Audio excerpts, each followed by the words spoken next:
ഞാൻ എന്താ ചെയ്യാന്നറിയില്ല. കാരണം ഉമ്മയെ തിരിച്ചടിക്കൽ തുടങ്ങി അല്ലേ. ഫ്രീ ഫയർ എന്ന് പറയുന്ന ഒരു ഗെയിമിന് അഡിക്റ്റഡാണ് ഇവൻ. ഒരു രക്ഷയില്ല. വീട്ടുകാർ ഫോണ് മാറ്റി വെച്ചാലും തൊട്ടടുത്ത വീട്ടിലുണ്ട് ഇതേപോലെ ഫോണ് അവിടുന്ന് ഇവിടുന്നേക്ക് കൂട്ടിയിട്ട് ഇവർ ടൈം ടേബിളാണ്. ഇത്ര സമയം എൻ്റെ ഫോണ്, ഇത്ര സമയം എൻ്റെ ഫോണ്. നമ്മൾ പറയൂലേ, ഒരു ദിവസത്തിൽ 1 മണിക്കൂറേ ഞാൻ എൻ്റെ കുട്ടിക്ക് ഫോൺ കൊടുക്കുള്ളൂ, നിങ്ങൾ 1 മണിക്കൂർ കൊടുത്താൽ മതി.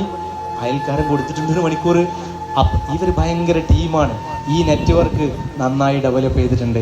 ഇവർക്ക് ഓൺലൈൻ കിട്ടുമ്പോഴത്തേക്ക് അപ്പുറത്തും ഇങ്ങോട്ട് കോഡ് അയച്ചു കൊടുക്കാൻ ആളുണ്ട്. എന്നിട്ട് ഇവർ പരസ്പരം കളിക്കുന്നുണ്ട്. നമ്മൾ പലപ്പോഴും അത് എന്ത് ചെയ്യുന്നില്ല, കാണുന്നില്ല. ഇനി കണ്ടിട്ടും പലയിടത്തും കാര്യമില്ല എന്ന് മാത്രമല്ല, മൂക്കിൻ്റെ പാലം അടിച്ച് പൊട്ടിച്ച് ഹോസ്പിറ്റലിൽ കിടന്ന കേസ് എൻ്റെ ചുറ്റുവട്ടത്ത് എനിക്കറിയാം. കാരണം ഫ്രീ ഫയർ കളിക്കാൻ മൊബൈൽ ഫോൺ കൊടുക്കാഞ്ഞിട്ട്. അതിനകത്ത് ഓൺലൈൻ മാത്രം പോരാ, പിന്നെന്ത് ചെയ്യണം, ടോപ്പ് അപ്പ് കയറ്റി